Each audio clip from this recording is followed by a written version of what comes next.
تاسو به دا ورځ به زمونږ د ملک حالات وینئ. زمونږ ملک وایي چې په حالت جنګ کې او د هر ملک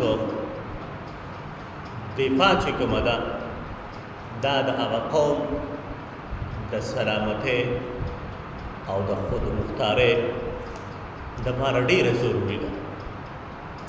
او د ملک دفاع چې کوم ده دا صرف په فوج باندې نه ده چې یاره فوج به د ملک دفاع کوي او د ملک دپاره به جنګېږي، هغې به خپل کردار ادا کوي، لیکن دې سره سره چې کوم دی د ملک چې کوم اوسېدونکي عوام دي هغې کې خپل منځ کې اتفاق او اتحاد پکار دی. دې سره د ملک دفاع کیږي او بیا الحمدلله پاکستان دفاعي نظام دا ډېر بهترین نظام دی او دا بهترینو غټو غټو ملکونو سلطنتونو په بهترینو نظامونو کې د دې دفاعي نظام چې کوم دی دا شمارل کیږي. زمونږ فوج هغه که فضایي ده او که بحري ده هر وخت د دشمن په مقابله کې هغې ولاړ وي او د هغې هر یو حرکت چې کوم دی هغه ناکامه کوي. تاسو به بېګا حالات اورېدلي وي دشمن د طرف نه چې کوم حالات شي او بیا زمونږ د ملک دې محافظینو د هغې څه جواب ورکړی دی نو دا زمونږ دپاره د فخر خبره ده. د خپل فوج باندې اعتماد پکار دی، خپل فوج دپاره دعا پکار ده، ځکه که دا فوج نه وی یا په سرحداتو باندې ناست دی نو موږ به دومره په چین او سکون سره زندګي نه شو تېرولی. دا هر څه چې کېږي دا د دغې فوج د دغې محافظینو د برکت نه موږ دونه محفوظ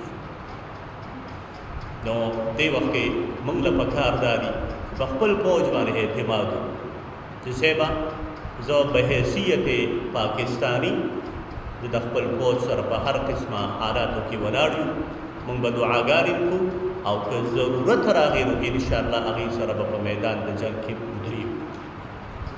دعاګانې نوافل وله وکړئ، د تلاوتونه کوئ او د خپل ملک د حفاظت او د خپل ملک د فوج چې کوم ادارې دي هغه هر قسمه ادارې دي خو چې د ملک د حفاظت دپاره لګیا دي جنګېږي نو د هغې د حفاظت او د تحفظ دپاره دا دعاګانې کوئ.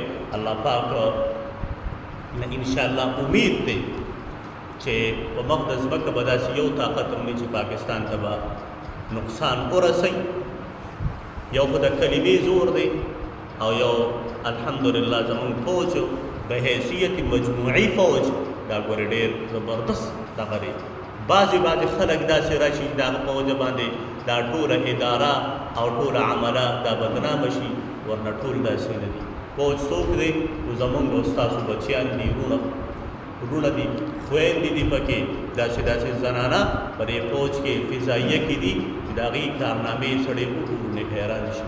بېګا مې زما په خیال چې کوم کارنامې شوي دي هغې کې هم ښځه او خاوند غټ کردار ادا کړی.